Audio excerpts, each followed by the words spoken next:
Aqui. Olá pessoal, bom dia a todos. Mais um, mais um vídeo do Saber Direito. Mais informação para você que não é da área do direito, para você que é da área do direito, estudante de direito, operador do direito, tá? Para alguns, a informação ou as informações que eu vou passar hoje mais alguns dias, são um tanto quanto repetitivas, porque repetidas, né?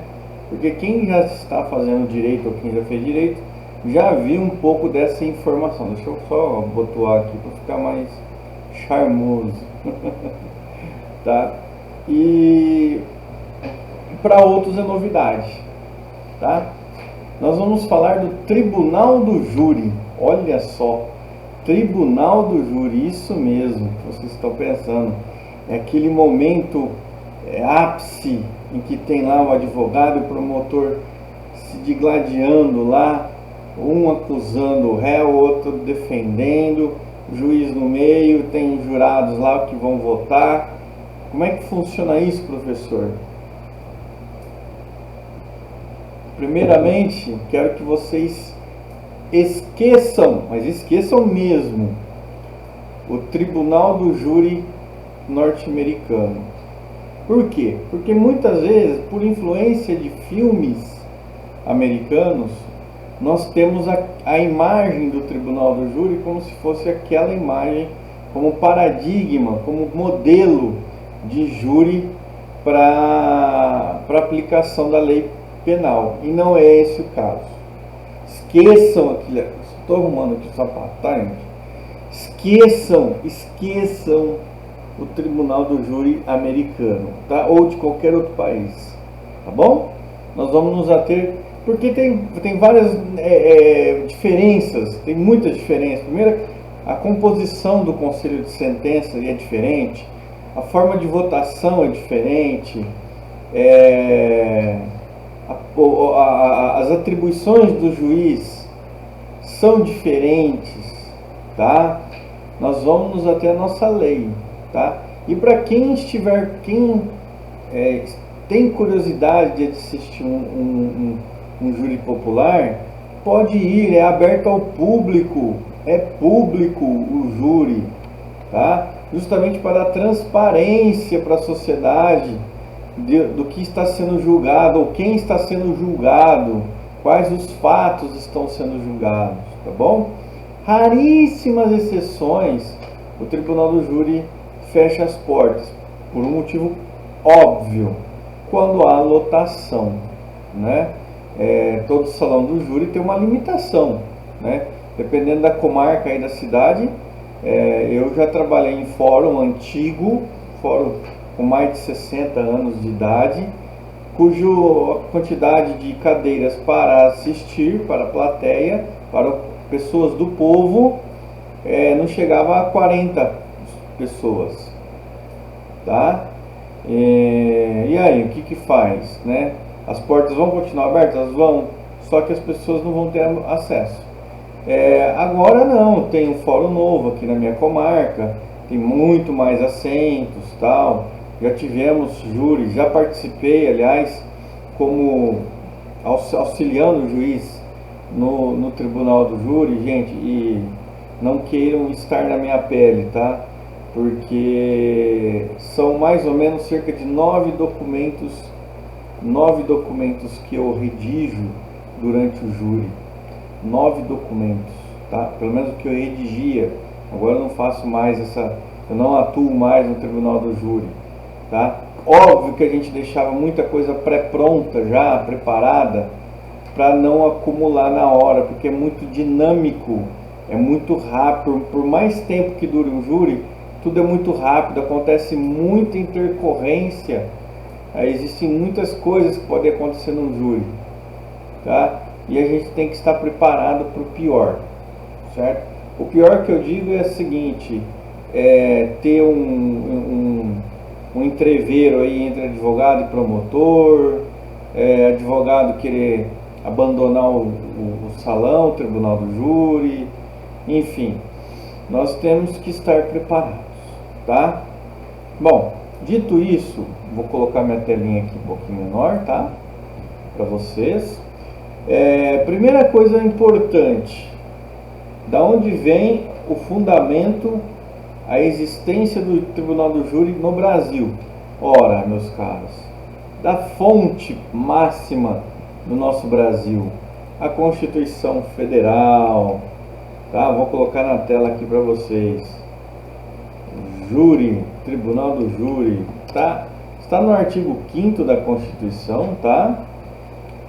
No inciso 38, eu nunca lembro, tá, gente, que é muito inciso, tem mais de 70 incisos, só o artigo 5º, tá? Vamos lá.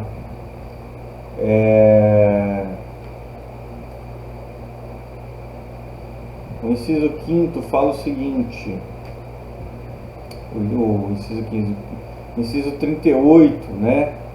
Fala o seguinte, é importante, tá? Porque é dali que tem muitas garantias para se realizar o júri, tá bom? Vou pegar aqui, 38, 37, 38, aqui. Aqui. Eu vou pegar aqui todo o item aqui que fala sobre o júri e vou jogar para vocês aqui na tela. Aqui, tá? Artigo 5º, inciso 58. Fala o seguinte: é reconhecida a instituição do júri. É reconhecida, ou seja, a Constituição está dizendo, olha, tem o júri no Brasil, tem júri, com a organização que lhe der a lei, assegurados, e aí são direitos intransponíveis, são direitos que não podemos negociar, tá? Justamente para garantir tanto a imparcialidade quanto para garantir a mais perfeita defesa que todo cidadão tem direito, tá? Não é só o homicida que está lá no banco dos réus, mas pode ser qualquer um de nós um dia, né? Entendeu? Então o que fala? Olha, é assegurado a plenitude de defesa. Lembre-se, no direito nada está solto, tá? Nada está solto. Todas as palavras têm um porquê de estar ali. Porque plenitude de defesa é diferente de ampla defesa. Ampla defesa nós estamos acostumados a dizer quando falamos na área civil, né, em outras áreas. Agora, plenitude de defesa é muito mais do que ampla defesa. A plenitude está aqui, a ampla defesa está aqui. O que eu quero dizer? Quando se fala em plenitude de defesa, o advogado do réu, durante o júri, ele pode utilizar todos os meios legais e cabíveis para a defesa do seu cliente, inclusive a religião, a filosofia, certo? Outras áreas do conhecimento. Por isso a plenitude de defesa. Eu já assisti participando como auxiliar do juiz no júri, advogados fazendo defesa utilizando um pouco da filosofia ou um pouco do cristianismo, tá? Falando lá, mas esse aqui também é um filho de Deus, ele errou.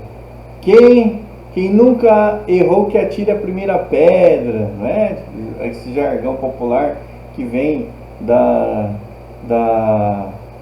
do catolicismo, na verdade, do cristianismo.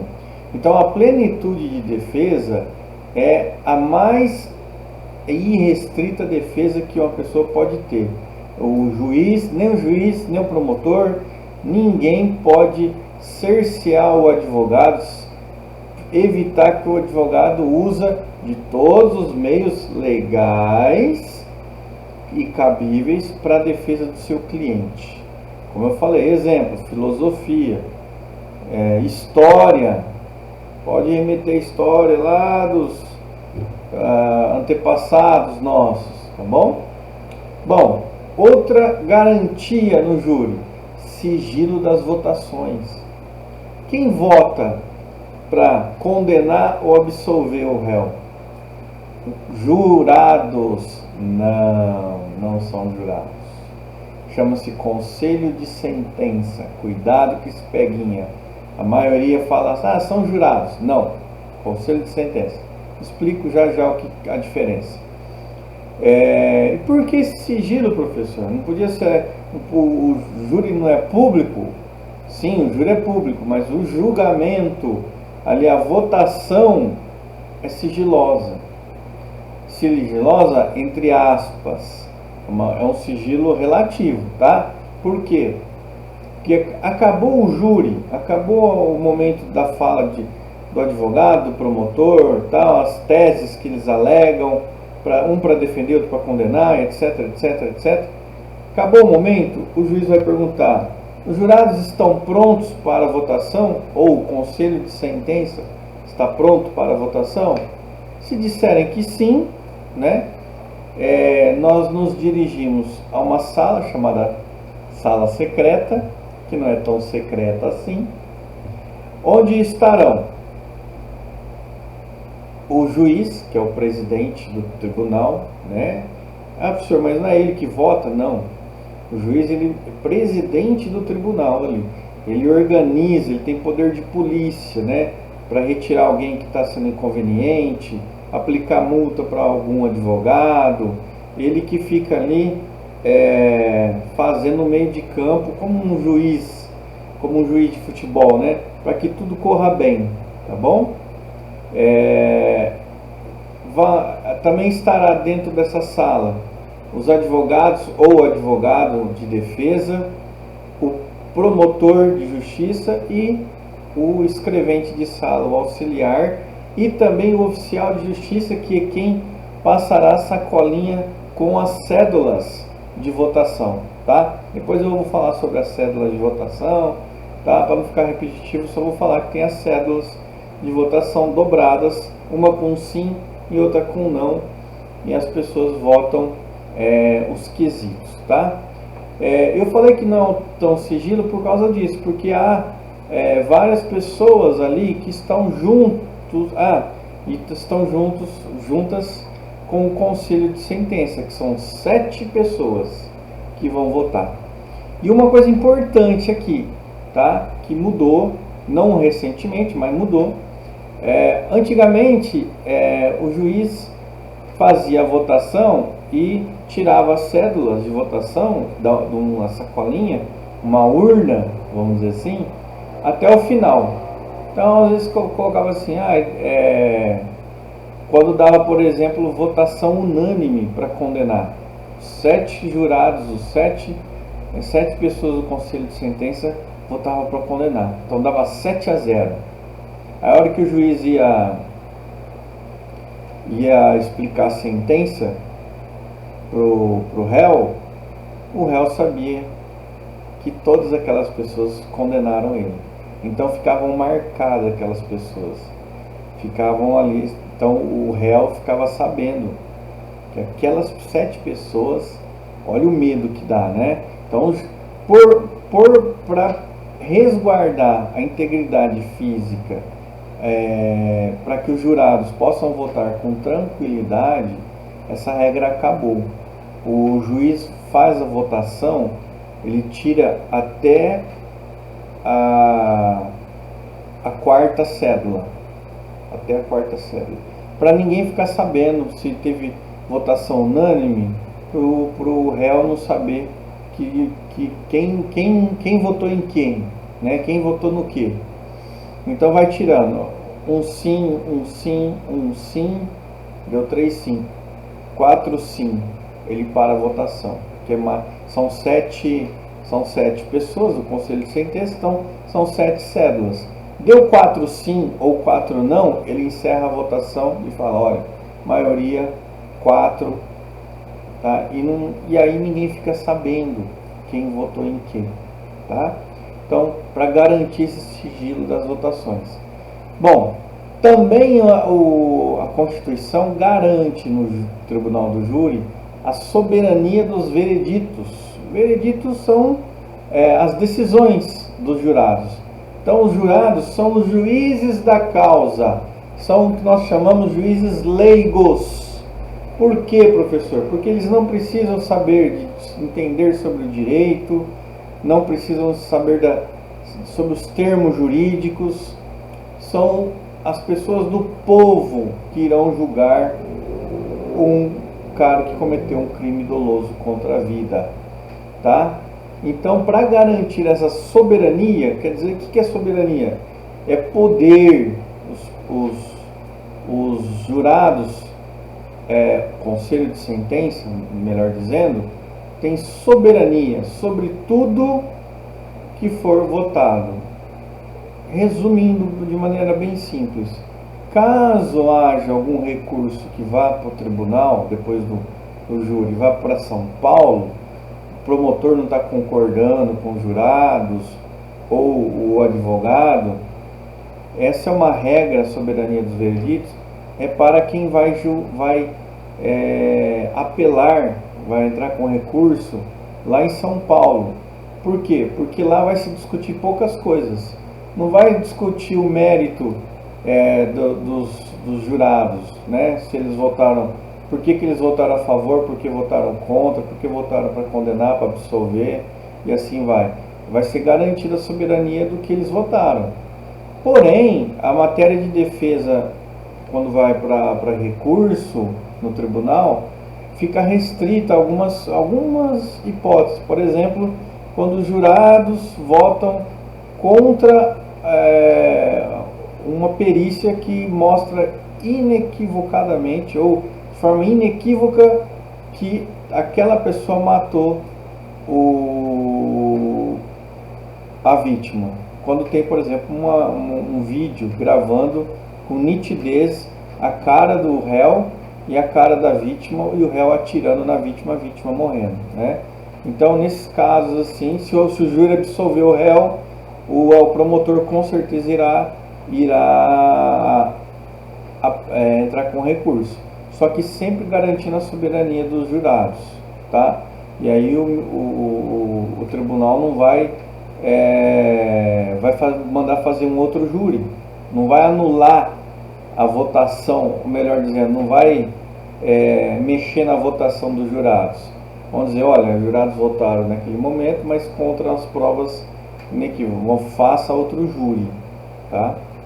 Bom, e por fim, uma outra garantia do júri é a competência para julgamento dos crimes dolosos contra a vida. O Tribunal do Júri só vai ocorrer, gente, e aí que eu falo por isso que é diferente dos Estados Unidos. Nos Estados Unidos lá quase tudo vira júri, tá? No Brasil não.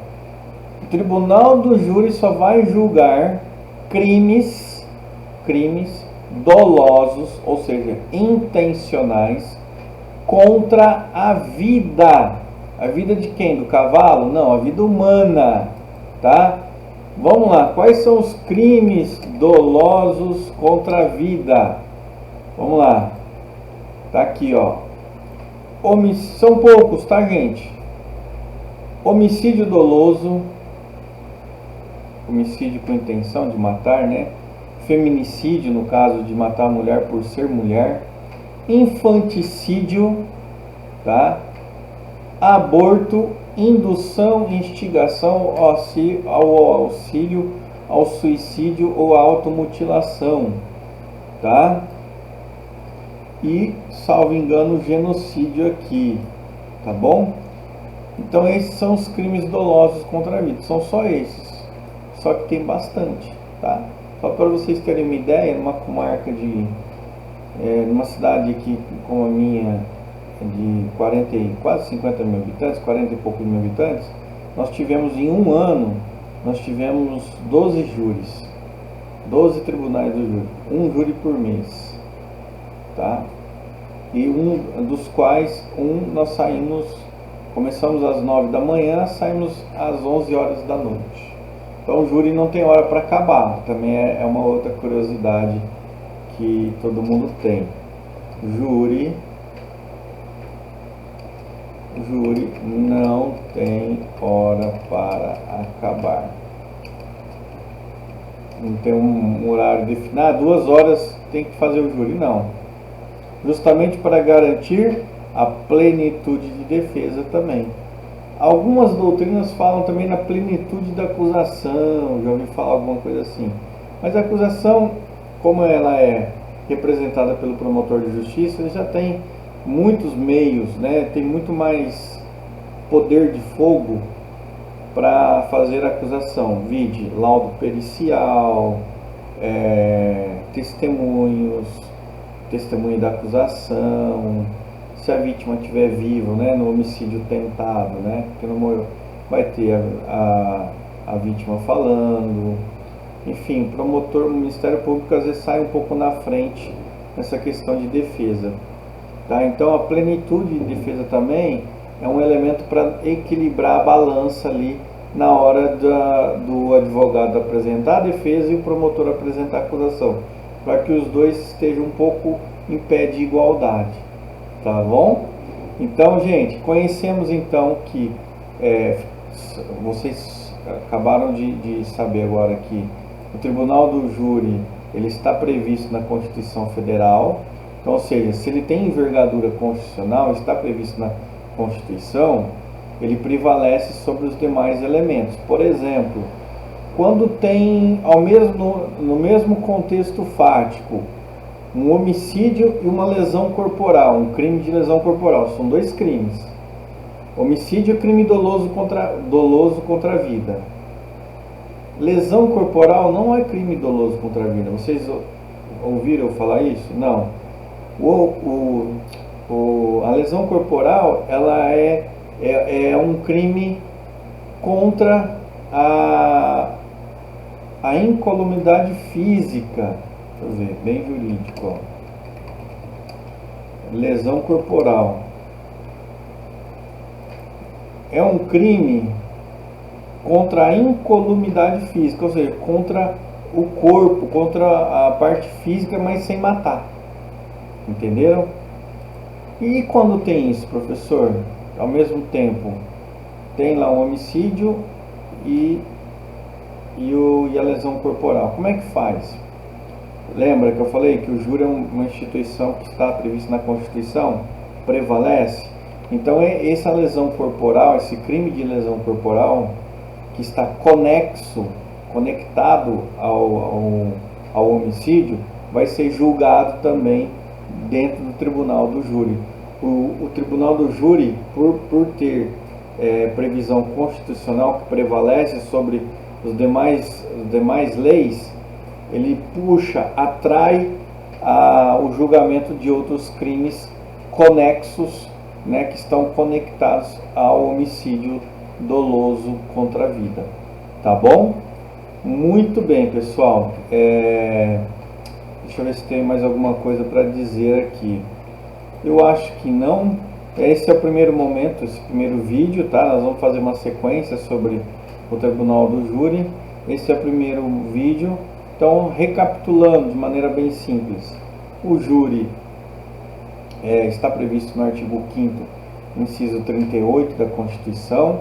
Tem 4 direitos assegurados ao Tribunal do Júri, que é a plenitude de defesa, que é a possibilidade do advogado defender o seu cliente utilizando de todos os meios legais e possíveis, inclusive eu falei a filosofia, não precisa usar o direito só, a gente pode usar a filosofia, a religião para poder defender seu cliente. Sigilo das votações, eu falei que é um sigilo relativo, porque na sala secreta não estará apenas o juiz e os jurados ou conselho de sentença. Para garantir que essa votação seja fiscalizada estarão na sala secreta o promotor de justiça, o advogado de defesa, às vezes até seu estagiário, escrevente de sala e oficial de justiça. Tá? Soberania dos veredictos. Soberania é que prevalece sempre, ou quase sempre, o que os jurados ou o que o conselho de sentença decidiu. Tá? Prevalece. Na dúvida, prevalece o que o conselho de sentença decidiu. Competência para julgamento dos crimes dolosos contra a vida. Já falei, né? Homicídio, infanticídio, aborto, acho que genocídio também, né? Então são crimes, instigação, auxílio ao suicídio. Então são crimes dolosos contra a vida. Professor, como é que eu sei? É só ir lá no Código Penal, tem lá o capítulo crimes dolosos, crimes contra a vida. Crimes contra a vida.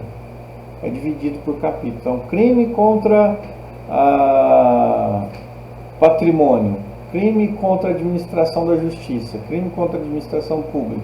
Então está por capítulos. E esses capítulos são os bens jurídicos tutelados, os valores que o legislador quis proteger. Tá bom? Espero que tenham gostado. Tenham um ótimo dia, uma ótima semana e até a próxima, pessoal.